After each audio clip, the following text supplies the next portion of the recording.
A better route. Part 84. Obito was enjoying a well-deserved rest after his 3 weeks of being reinstated as Hokage. He hadn't gotten to sleep at all during that time because he had so many things to catch up on. As of right now, he was actually passed out on his bed lying next to his wife.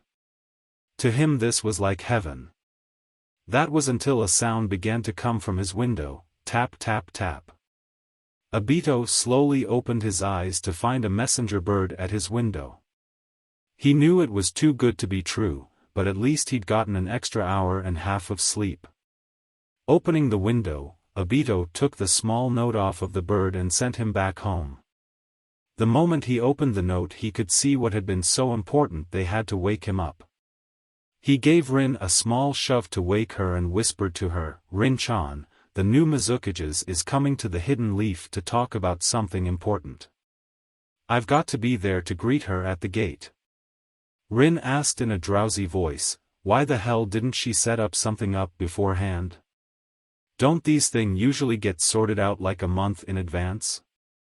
Obito sighed, yeah, but they said it was urgent that they talk to us. Meet up with me if you can wake yourself up. Rin yawned, I'll see what I can do. Obito began to walk out of his room but heard some kind of noise coming from his son's room.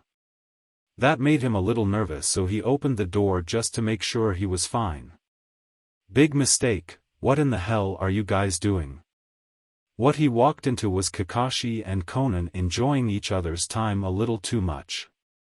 Kakashi jumped off his girlfriend, Dad. We were just... Obito was just trying to erase any image of this out of his mind. Rin called from her room, is something wrong, guys? Obito decided to spare his son's and Konan's life. Oh, Kakashi and Kakumiai were just practicing a new jutsu, that's all.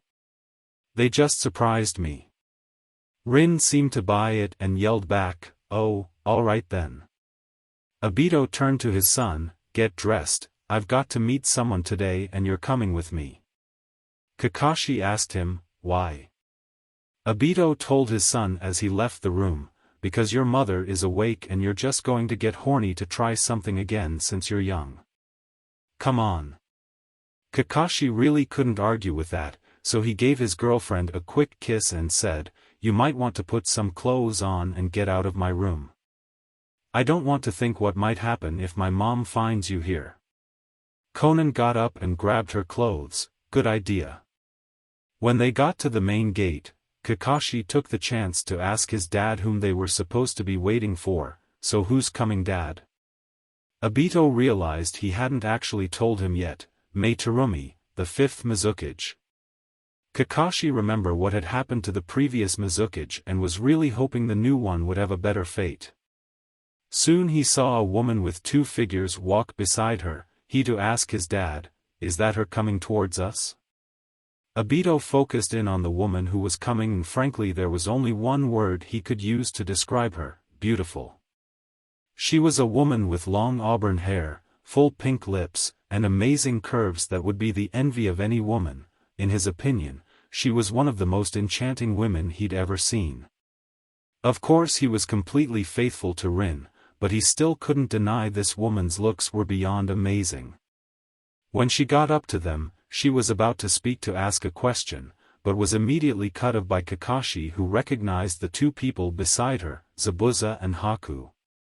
How the hell have you guys been? Zabuza chuckled, I see you're still just as enthusiastic as when we saw you in Wave. Haku was glad to see him as well, hello Kakashi-san, how's that rabbit we left with you doing?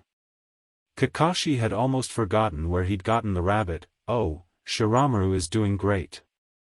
I had to stop my summoning snakes from eating him a couple of times, but he was still really happy to see me again.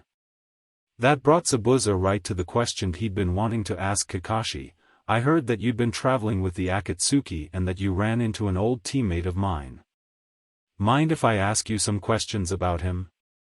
Kakashi was just fine with it, sure, but how about we go somewhere else so that Dad can talk to the Mizukage?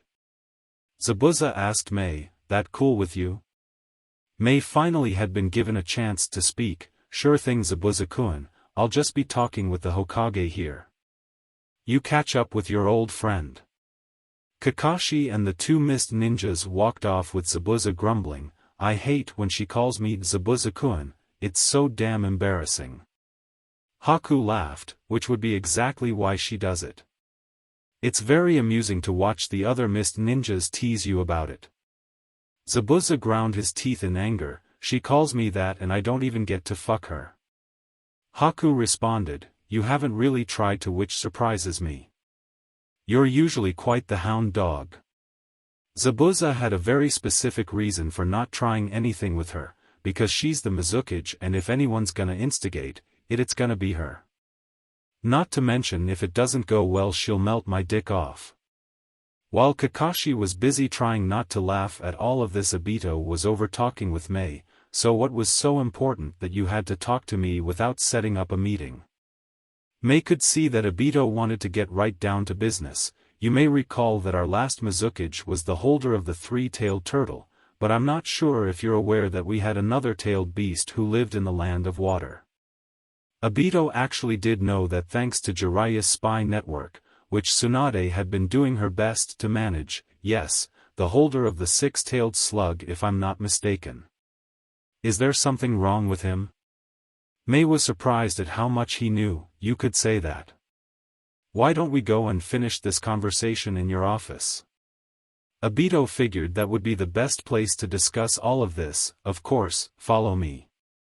Mei walked into the office and thought out loud, not very extravagant for a Kage's office. Obito shrugged, all I do in here is work, it doesn't need to be extravagant. Mei had to agree, oh, sorry I wasn't judging, my office is actually very similar to this. It just seems it would one that would be similar that a lot of higher-ups in the political world would have in order to prove they're rich or something. Obito went over and sat behind his desk, so what exactly is the problem with the six tails?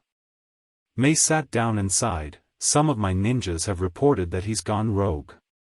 He might not work for our village but we still want to keep an eye on him.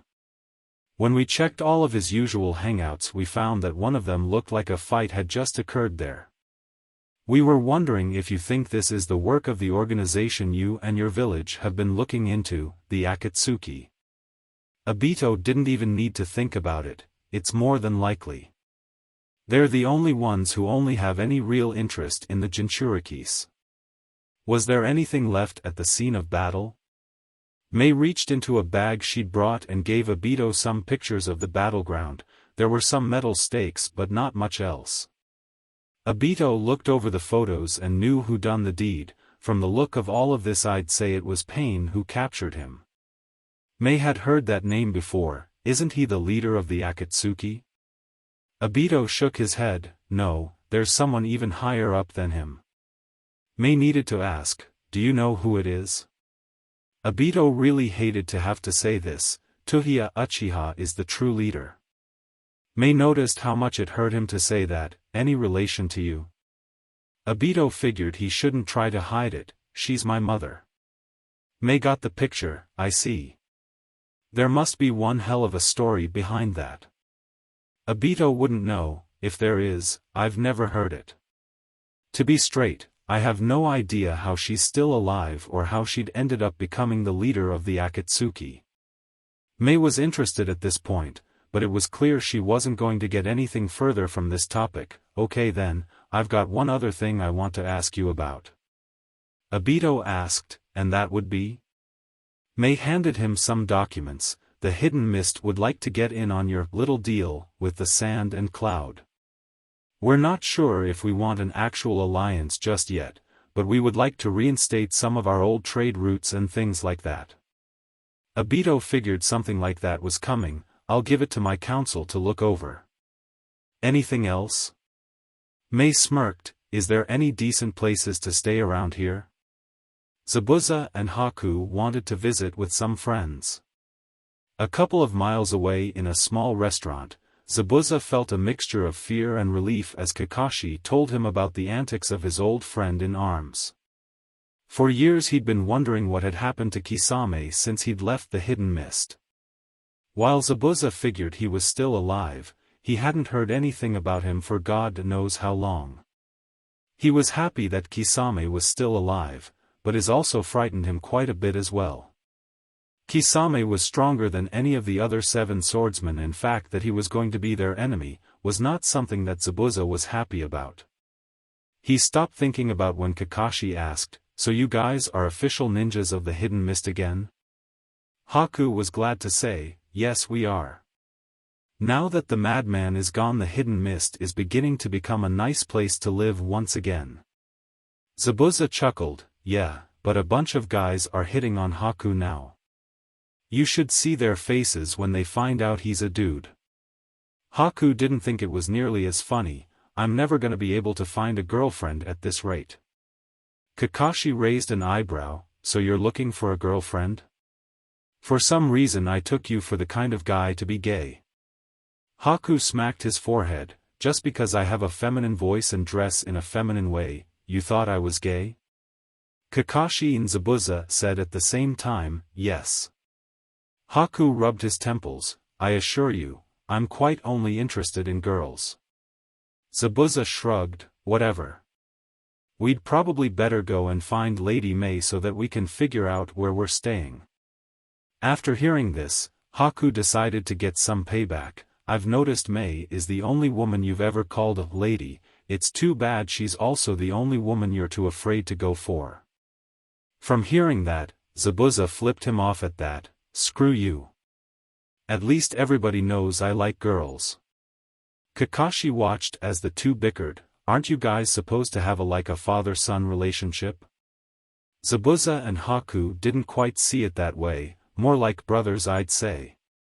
"Can you lead us to your pop's office?" Kakashi got up and paid for his food. "Sure, it's this way."